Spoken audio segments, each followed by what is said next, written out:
boa noite para você que está conosco aqui no Band Esportes, Magazine no ar nesta terça-feira. Em uma hora você vai saber todas as notícias desta terça e nós vamos conversar também muito sobre essas notícias, né? A Copa dos Campeões da Europa em destaque e também sobre o núcleo de alto rendimento do Grupo Pão de Açúcar. É um dos principais pontos do esporte brasileiro que reúnem ciência e esporte para os melhores resultados, para os melhores trabalhos, para o bem do esporte brasileiro. A gente vai falar sobre isso com o diretor do núcleo do Grupo Pão de Açúcar, Irineu Loturco, que é nosso convidado hoje aqui no Magazine. Tudo bem, Irineu? Tudo bem, boa noite. Boa noite, obrigado pela visita. É um prazer te receber. Imagino que tenha sido muito bom para você perceber o nascimento de um centro que reúne tecnologia a favor do esporte, ciência a favor do esporte. Para todo mundo que gosta de esporte, é muito bom saber da existência de um polo assim, né? Sim, é a realização de um sonho, né? A materialização de um sonho, e a gente espera poder contribuir bastante para a ciência e para o esporte brasileiro, né? Com o núcleo. Trabalho que o Grupo Pão de Açúcar já faz há algum tempo, né, com vários atletas patrocinados, com equipes que o próprio grupo mantém, e esse centro não está restrito só a esses atletas, né? Não, nós atendemos atletas de todas as equipes e de todas as modalidades. A gente está aberto para melhorar o resultado esportivo dos atletas em geral, independentemente da equipe a que ele esteja vinculado. Bacana, daqui a pouco a gente vai saber mais desse projeto, desse trabalho. A gente vai ver, inclusive, né, uma reportagem que vai falar um pouco mais sobre esse núcleo do Grupo Pão de Açúcar. Esteban Ticone, apresentador e comentarista do canal Band Esportes, da Rádio Bandeirantes, também conosco hoje. Fala, Ticone, tudo bem? Tudo bom, Patrick? Prazer estar aqui mais uma vez. Prazer te receber aqui no Magazine. O Ticone que está todos os dias aqui na tela do Band Esportes, às 10h30 da manhã, com o debate pronto. E a Renata Sapurito, que vai levar até você todas as notícias desta terça aqui do Magazine, e que estará também hoje ao lado do aniversariante Beto Saad, no encontro de craques especial. Nós estaremos lá também, o Ticone, né? Com a cobertura do Band Esportes para os Jogos Olímpicos de Londres. Tudo bem, Renata? Boa noite. Olá, Patrick, boa noite a você, Ticone, boa noite a todos os assinantes do Band Esportes. E daqui a pouco, então, a gente vai interagir muito com o assinante, né, para falar aí de toda essa preparação para Londres 2012, que está cada vez mais perto. É isso aí. Deixa eu começar com a Liga dos Campeões da Europa. Aliás, eu quero saber do Irineu, que é um preparador físico que tem história no futebol brasileiro. Além de tudo que joga, o Messi, por exemplo, é um cara que deve ter indicadores físicos impressionantes, né? O jeito que ele dispara, que ele consegue fazer os deslocamentos, é de impressionar, né? Esses indicadores que nós já conhecemos e indicadores que nós não conhecemos ainda e que nem temos como medir, né? Principalmente essas questões referentes à capacidade de antecipação, à percepção da jogada, à percepção do espaço. É um cara bem diferente, é um gênio, né? Então, todo atleta ele tem uma genialidade e o Messi não deixa de ser um gênio para jogar futebol. Normalmente, quando você pega um atleta assim, acima da média, coloca lá para traduzir essa genialidade, essa capacidade em números, isso é praticamente certo? Você vai ter isso confirmado? Alguns dados ali vão mostrar essa diferença? Alguns dados, sim. Se você, por exemplo, compara Cristiano Ronaldo com Messi, você vai ver o Cristiano Ronaldo, além de ele ser excelente para jogar futebol, é um cara que ele é rápido, ele é explosivo, isso tem diferenças em tese. O Messi ele tem algumas coisas a mais, né? Não necessariamente mensuráveis, que você consegue medir. Então, provavelmente, a gente ainda consiga achar no Messi alguma dessas características e outras não. A gente ainda não tem tecnologia suficiente para medir essas capacidades de antecipação, de percepção que o Messi tem acima da média, né? Quero saber do Irineu também. Eu sei que você... Futebol todo mundo palpita, né? Nesses lances e tal. Eu sei que você acompanha muito bem, conhece. O que é que você achou desses lances polêmicos, Irineu? Olha, eu não tive a oportunidade de ver o jogo todo e estou vendo com vocês aqui. Acho que o segundo lance, o segundo pênalti foi complicado. Eu acho que dificilmente um juiz daria esse tipo de pênalti no Brasil. O primeiro pênalti tem essa dúvida, que foi citada aqui anteriormente, mas eu não tenho dúvida que foi pênalti o primeiro lance. E o Barcelona é um time diferente, né? Sim, sem dúvida é um time que é, né, um time bacana de ver, é o melhor do mundo nos últimos anos. O árbitro do futebol tem que ser um atleta quase tão completo, né, quanto os jogadores que estão em campo, né, Irineu? Esse trabalho que vocês fazem, por exemplo, com o alto rendimento, normalmente a gente pensa só no atleta. Tem alguma outra modalidade que tem uma exigência tão grande para a arbitragem quanto o futebol, por exemplo? Eu acho que não. O árbitro ele corre muito durante o jogo, tanto que a Federação Paulista, a própria CBF, a própria FIFA, eles se preocupam com isso, os testes, os árbitros são submetidos a testes periodicamente, você tem índices até mínimos para que os caras consigam aí, se tornarem árbitros, né? Então, eu acho que em termos de exigência física, até pela duração do jogo e pela distância percorrida, não tem nenhum esporte que chegue tão perto ao futebol para os árbitros, né?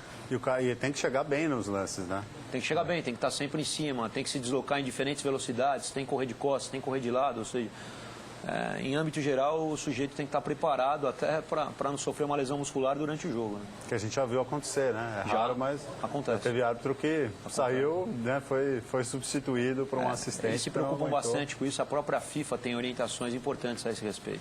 Aliás, é uma preparação que requer do árbitro um trabalho profissional, né? Que ele normalmente não tem. Para ter a forma física que um árbitro precisa para um jogo de alto nível, ele tem que treinar todo dia, ele tem que treinar muito, ele tem que gastar com alimentação. É uma exigência de um profissional para alguém que não é profissional, né? São verdadeiros atletas, né? Eles têm que se comportar, têm que ter uma rotina de treinamento de atleta. A maioria hoje desses árbitros tem orientação profissional das próprias federações que se preocupam com isso, né? Porque disso depende a qualidade do jogo também, né? Quase que o Barcelona desperdiça uma baita jogada. E aí não dá para dizer que o atleta estava desgastado, né, Irineu? Porque eram 10 minutos do primeiro tempo, então ali o Messi tinha tudo que ele precisava para fazer o gol, né? Até pelas características dele, é um cara que costuma durar muito o jogo todo. Essas arrancadas, às vezes, quando a gente fala aquela coisa do popular do futebol, o cara não tinha perna para fazer o jogo. Essas arrancadas, elas muitas vezes comprometem mesmo a coordenação que o atleta precisa para concluir, né? Sem dúvida.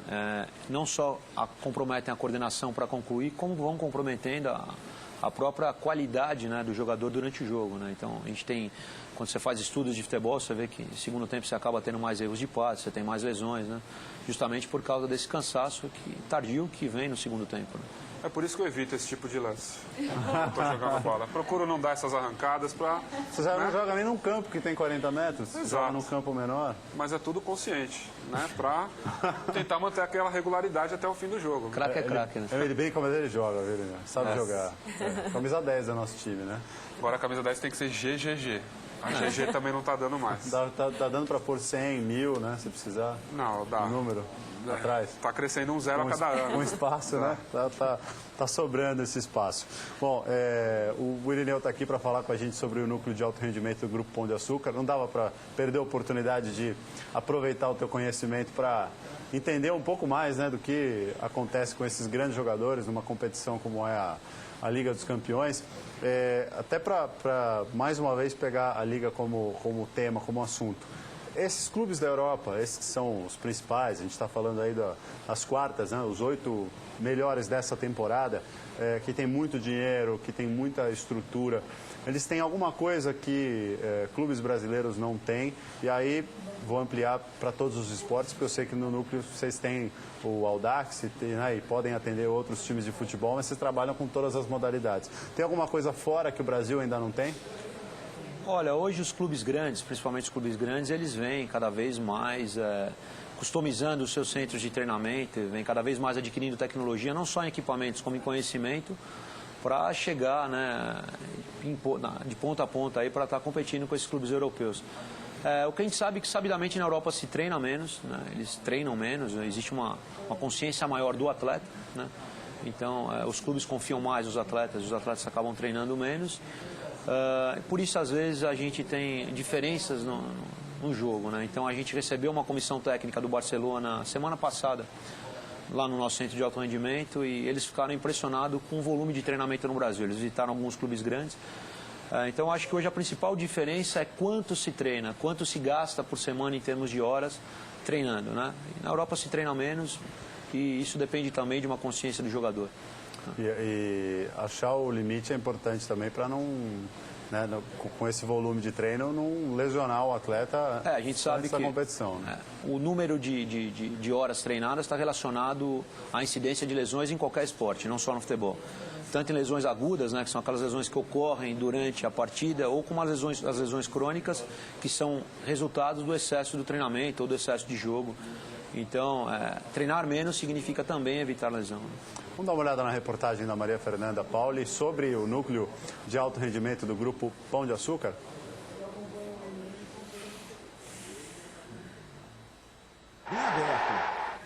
Vamos ver, na sequência a gente vai acompanhar essa reportagem, né, para você, inclusive, entender o que é esse espaço, né, para você que está em casa aí, você está imaginando, né, o que é esse núcleo de alto rendimento, você vai ver direitinho. Olha só, toca o meu telefone, esse foi o esquecimento de colocar no Vibracol, né? Vamos lá, vai, por favor, vamos ver a reportagem. Salto com vara, atletismo, remo, pentatlo. Atletas olímpicos de várias modalidades estão treinando no núcleo de alto rendimento do Grupo Pão de Açúcar. Localizado em São Paulo, a área de 10 mil metros quadrados conta com laboratório, ginásio poliesportivo, pista de atletismo, entre outras instalações. Com equipamentos de última geração, profissionais fazem o diagnóstico do desempenho dos atletas e especificam o treinamento para o aperfeiçoamento de cada um deles. Eu acho que é um lugar ótimo para a gente estar treinando quando estiver chovendo ou muito sol. E a gente tem a estrutura que se equipara aos centros de treinamentos na Europa, nos Estados Unidos. E aí eles conseguem avaliar os nossos treinos, nossos resultados em questão de minutos. Uma melhoria que pode fazer toda a diferença na briga por uma medalha. Porque você vai fazer o treinamento adequado para você, né? Eu não vou pegar a carga que a minha companheira está pegando porque a gente treina junto. Não, ela pega uma carga e eu pego outra. Então isso diferencia, esse teste diferencia nisso, né? Eu vou pegar uma carga que é o resultado do meu teste e a outra pessoa que treina comigo vai pegar outra. Não quer dizer que a gente treina junto tem que pegar o mesmo peso, tem que fazer os mesmos treinamentos, né? Cada um tem o seu diferenciado.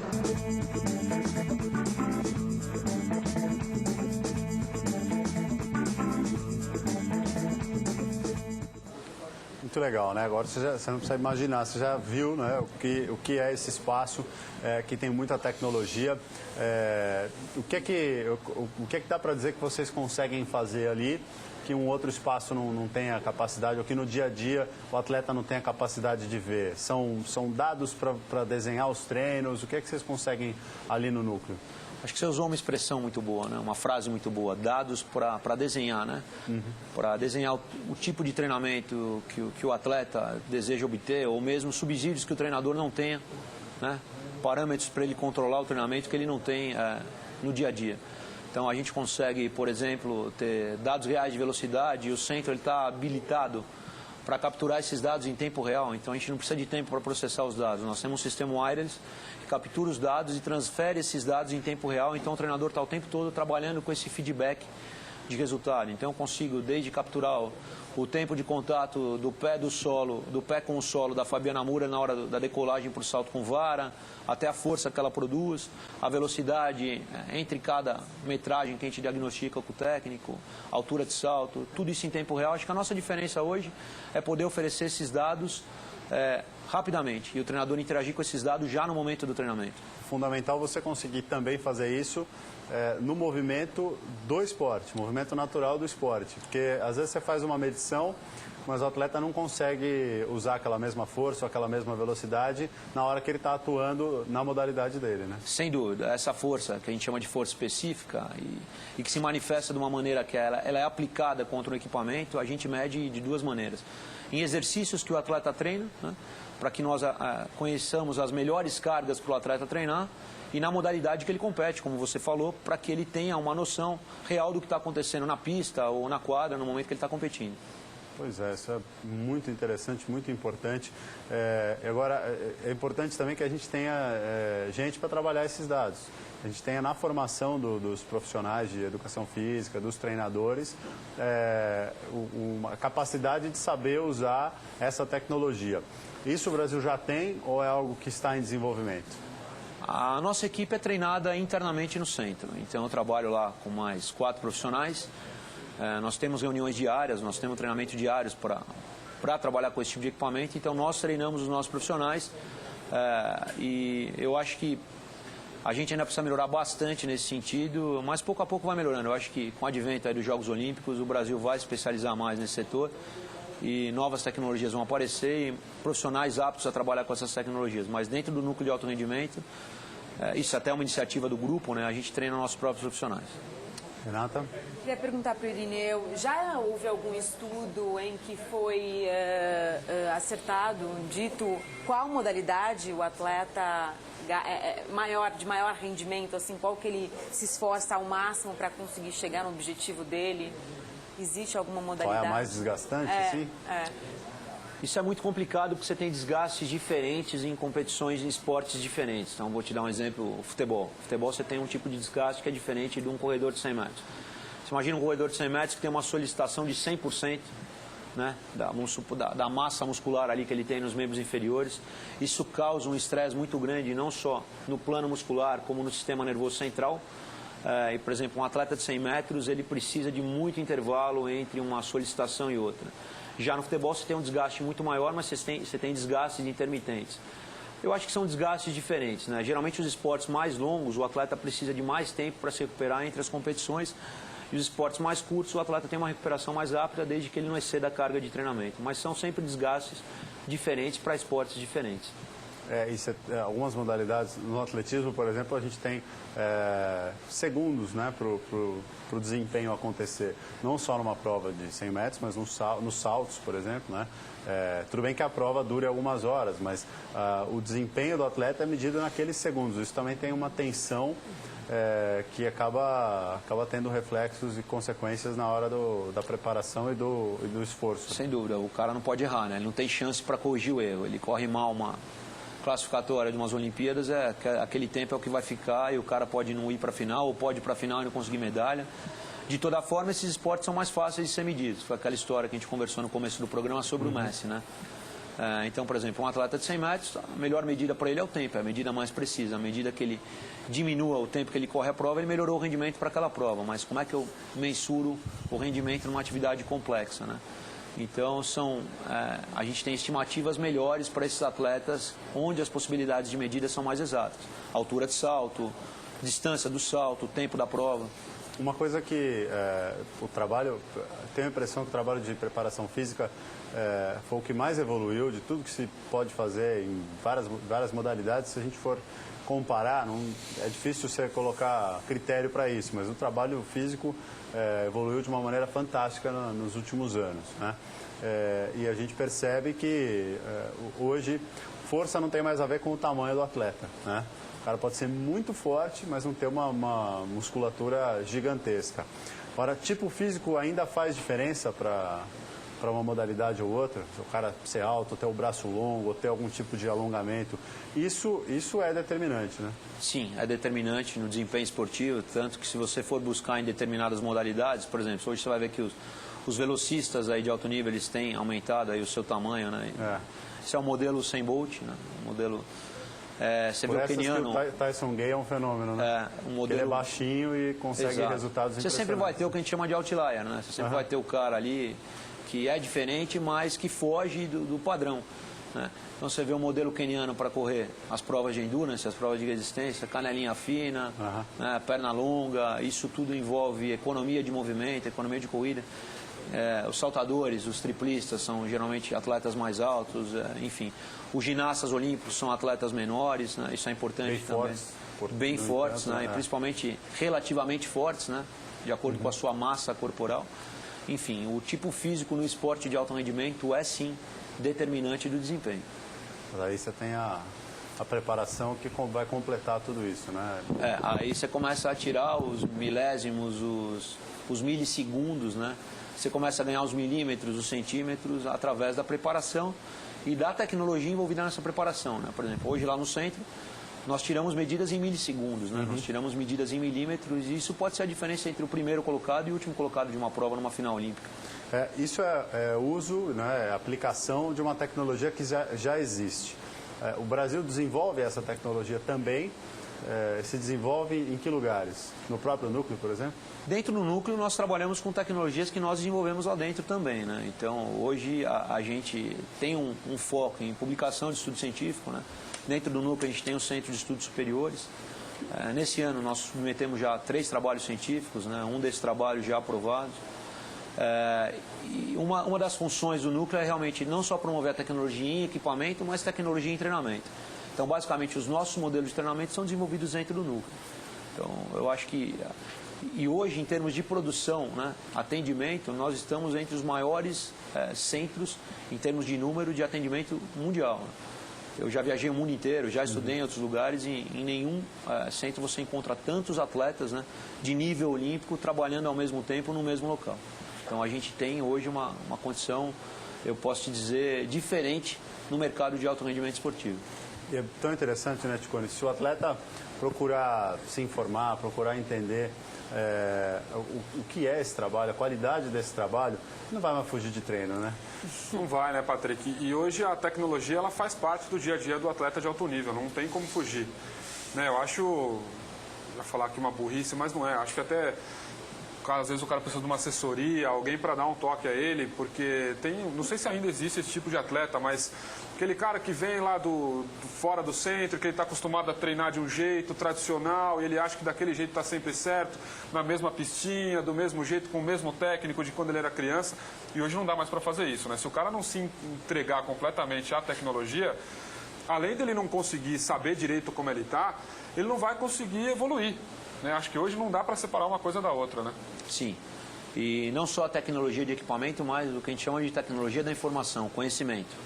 Nós temos um foco, né? Por exemplo, nós no centro, nós não enviamos relatórios, né? Então, todos os atletas que são testados, né? Todos os atletas que são medidos, os treinadores passam por reuniões periódicas, semanais, né? Que são as reuniões de feedback, para que esses caras também sejam especializados e saibam o que está sendo medido e para que está sendo medido. Então, o nosso trabalho só tem sentido se houver uma interação entre treinador e centro, né? Isso é um papel muito importante, a especialização do treinador e a tecnologia da informação, não só a tecnologia do equipamento, né?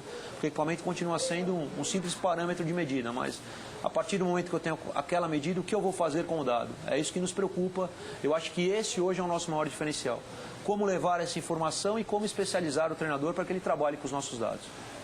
Só para complementar, Irene, até em cima disso, as confederações, elas consultam vocês para saber como é que vocês conseguiram esse equipamento, se dá para fazer parceria com vocês, porque o Pão de Açúcar tem uma quantidade grande de atletas, mas não são todos.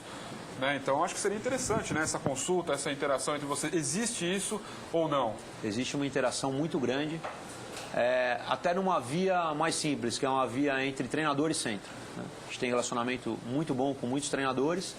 Obviamente, nós estamos falando de um país de dimensões continentais, nós temos países do mundo, nós temos atletas do estado, de todos os estados vindo para o centro, e esses contatos são contatos diretos entre treinador e centro. Né? Então, hoje a gente já pode dizer que a gente já tem trabalhos envolvidos com a Confederação Brasileira de Tênis, de Atletismo. Nós temos os atletas da Seleção Olímpica de Boxe treinando 2 vezes por semana dentro do centro, eles fazem o trabalho de potência dele dentro do centro. Temos vários atletas olímpicos de atletismo dentro do centro, temos atletas de tênis, temos atletas de luta, temos inclusive atletas de vale tudo, né, de MMA hoje treinando dentro do centro.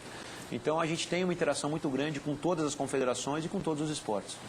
Esse é um investimento do Grupo Pão de Açúcar, mas que não deve ter sido baixo. Tem uma manutenção também que vocês precisam ali para que as coisas continuem funcionando, né, em alto nível.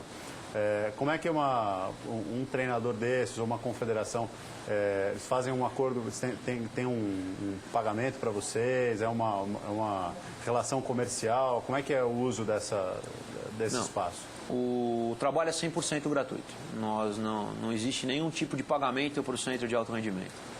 Nós temos apenas uma limitação, que nós atendemos atletas que tenham nível nacional e internacional e primariamente atletas com condição de brigar por uma vaga olímpica ou de esportes que representem o Brasil em âmbito mundial. Sem nenhum ônus, sem nenhum custo para quem utiliza o centro. Esse é o projeto olímpico do Grupo Pão de Açúcar. Então, quando a gente lançou esse projeto, justamente a gente queria isso. O que a gente pode oferecer para o esporte brasileiro, o que a gente pode fazer de diferente nesse momento, que está todo mundo olhando para o esporte, até como uma alternativa de marketing, né, já que a gente vai ter os Jogos Olímpicos. Não tem nenhum custo para as confederações. Vocês têm alguma meta viu, Ticone? Então não dançou. Só quem pode ganhar medalha, ter paga na Olimpíada. Infelizmente. Você dançou, Para quem sabe para Sumô daqui a 2016? pouco, não? Olha, Sumozinho, estamos no caminho. A gente pode falar com a nossa assessoria de imprensa, se tiver retorno de mídia, por que não? Tá vendo? Aí, ó, já tá ganhando uma chance. Camisa 100, fica tranquilo. Camisa 100. Vocês têm meta em termos de resultados, Irineu? Ou isso vai, enfim, não vai afetar o trabalho? Eu acho que a meta, no mínimo, a médio prazo, né? Nós começamos a trabalhar aí no final do ciclo olímpico de Londres. Eu particularmente, acredito muito na educação, né? Até por ser professor e trabalhar muito dando cursos.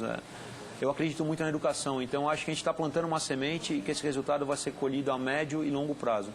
Mas nós já estamos tendo resultados importantes, né, no cenário esportivo. Nós não gostamos de comentar, até porque nós somos uma pequena parcela, né, que contribui para o resultado, junto com o treinador e com o atleta, mas nós já estamos tendo resultados importantes com os atletas que trabalham dentro do centro. Oh, que bacana. Restrição de modalidade tem? Modalidade olímpica? Bom, você falou de MMA que não é olímpico. Se for piloto, por exemplo, tudo que tiver o esforço físico para resultado em alto nível cabe? Em princípio, tudo que a gente conseguir medir dentro do centro. Então, nós temos também uma limitação ali. Eu posso te dizer que hoje nós somos um centro que tem uma excelência em medir parâmetros para o treinamento de força, para o treinamento da potência muscular, e que tem parâmetros para medir variáveis que controlem a carga de treinamento para o atleta não entrar em overtraining ou em alguma situação desse tipo. Então, basicamente, a gente está focado nisso até pelo volume de atendimento. Hoje, como a equipe da Band que esteve lá pôde notar, o volume de atendimento é enorme. Nós estamos aí funcionando desde o dia 21 de novembro com mais de 300 atletas atendidos, né? Atletas que foram, voltaram e continuam vindo no centro. Isso gera um volume de informação muito grande e quando o treinador sai de lá, nosso trabalho começa, né? Nosso trabalho continua de madrugada, nosso trabalho continua aos finais de semana, porque nós estamos trabalhando diariamente até as 7, 8 horas da noite. E depois alguém tem que analisar esses dados, então nós trabalhamos nesses intervalos. Vocês têm plano de expansão para o núcleo? Para o núcleo de alto rendimento, por enquanto não. Não? A gente está focado em São Paulo, né? Até porque a sede do Grupo Pão de Açúcar é em São Paulo. E a grande maioria dos atletas olímpicos brasileiros hoje está em São Paulo. Quem sabe no futuro? O Rio também está pertinho, né? Recebemos muitos atletas do Rio, temos uma parceria muito interessante com a área de ciência do esporte do COB. Então, como você disse, está perto, o núcleo está perto de Congonhas, então vira e mexe tem atleta do Rio de Janeiro ali trabalhando com a gente, o que para nós é um grande prazer. Vai haver alguma manutenção de vocês durante as Olimpíadas de Londres para os atletas, de repente, que vocês já atendem aqui? Existe algum projeto já em relação a quem vai estar lá disputando jogos? Sim, existe. Constantemente a gente tem esse relacionamento com os treinadores e tudo que for necessário nós vamos estar pronto para atender os treinadores e os atletas durante os jogos. Certo. Eu queria fazer uma pergunta. Vocês já foram procurados ou pensam essa possibilidade de fazer parceria com os clubes de futebol? A gente atende o Audax hoje, né, Sim. que é o time do Grupo Pão de Açúcar. Nós estamos atendendo também o projeto do Red Bull, né, que é um projeto bem interessante, bem bacana. Nós ainda não focamos o futebol, mas não existe assim hoje nenhum plano de expansão para o futebol. Não sei se no futuro... Eu pergunto isso porque isso que a gente está falando acho que vai ao encontro, por exemplo, dos atletas que voltam para o Brasil depois de passar uma temporada, por exemplo, no futebol do Oriente. Que a gente vê todo jogador que vai para os Emirados Árabes, vai para a volta e não consegue se readaptar ao futebol sem se lesionar. O Valdívia foi um caso assim, o Rafael Sobis, Ricardo Oliveira, o Renato Abreu, o Luiz Fabiano, que ficou um tempão machucado lá fora, porque eles falam pra gente, a gente não treina lá. Treina uma vez por dia e tem que ser à noite, porque faz 40 graus o dia inteiro. Então eles voltam num ritmo completamente diferente. E eu acho que esse trabalho que vocês fazem seria o ideal para dimensionar como é que ele pode voltar ao ritmo, porque não sei se isso existe, né? Porque os caras voltam e põem os caras para treinar com todo mundo. E aí normalmente estoura. Eu acho que no futuro a tendência é essa, né? O futebol, eu trabalhei um bom tempo no futebol, trabalhei 5 anos no futebol. O futebol é um mercado bem fechado, né? Eles não se abrem muito às pessoas que estão fora do futebol, mas pelo nosso lado, pelo lado do Grupo Pão de Açúcar, não existe por que não trabalhar ou nenhum preconceito. Nós estamos ali à disposição e se formos procurados, vamos atender. Em princípio, Até agora fomos procurados por uma ou duas equipes e nós atendemos essas equipes. Então, eu acho que é muito mais uma questão do futebol do que um posicionamento do grupo ou do núcleo de alto rendimento em relação a um esporte determinado, né? Então, por exemplo, esporte coletivo, a gente vai estar recebendo a seleção brasileira de basquete, né, que está a seleção olímpica. Eles vão estar fazendo a pré-temporada olímpica dentro do núcleo de alto rendimento. Inclusive, hoje eu tive com o preparador físico da seleção, que é o Diego, dentro do núcleo para a gente estar fechando essa preparação masculina. Legal. A feminina, dá um jeito no Nenê lá, né? O Nenê se machucou de novo. Quem é que vai, se o Leandrinho vai, se o Nenê vai. Eu não sei, nós estamos ali só para dar suporte. Tô brincando. Mas eu não Dá um tenho... trato no pé direito do Nenê ali que tá ruim. Mas o trabalho deles é muito bacana. O trabalho do basquete, eles estão muito bem assistidos com fisiologista, com preparador físico, o trabalho que o Bruno Noro vem fazendo à frente da NBB, o próprio treinador da seleção. Não é à toa que o Brasil está classificado. Eu, particularmente, eu acho que eles têm aí... Obviamente, houve toda uma reformulação, mas eu gosto muito do trabalho que vem sendo feito hoje no basquete brasileiro. É um trabalho diferente. Já imaginou que moleza para o pé do Nenê? Aguentar o peso todo, né, que ele tem? Não é fácil. Toda aquela massa, né, nos saltos, aquilo lá... A sobrecarga no esporte é muito alta. Não só no basquete, em qualquer esporte. Você vê no salto em distância, no salto triplo, a sobrecarga que o atleta suporta... Contato o tempo inteiro, né? Pancada. São sobrecargas enormes, imensas. Quero agradecer... Por isso você parou? Por isso eu parei. Quero agradecer ao Irineu Loturco, diretor técnico do Núcleo de Alto Rendimento do Grupo Pão de Açúcar. Foi um prazer recebê-lo. Prazer foi meu. Bacana saber mais do trabalho do Núcleo. Então, boa sequência de trabalho aí e ótimos resultados para vocês. Obrigado. Obrigado a vocês por nos receber e esperamos aí conseguir melhorar um pouquinho aí a situação do esporte brasileiro e que eu acredito que vai melhorar muito nos próximos anos. Sem dúvida, um trabalho muito bacana que tem toda a condição de fazer isso. Estevam Ticone, muito obrigado pela participação. Valeu, Patrick. Até daqui a pouquinho, né? Já estaremos no Encontro de Craques especial. É isso aí. E amanhã, 10h30 da manhã. Amanhã, 10h30 da manhã, estamos aqui com o debate pronto. Valeu. Valeu, obrigado, Patrick. Ticone.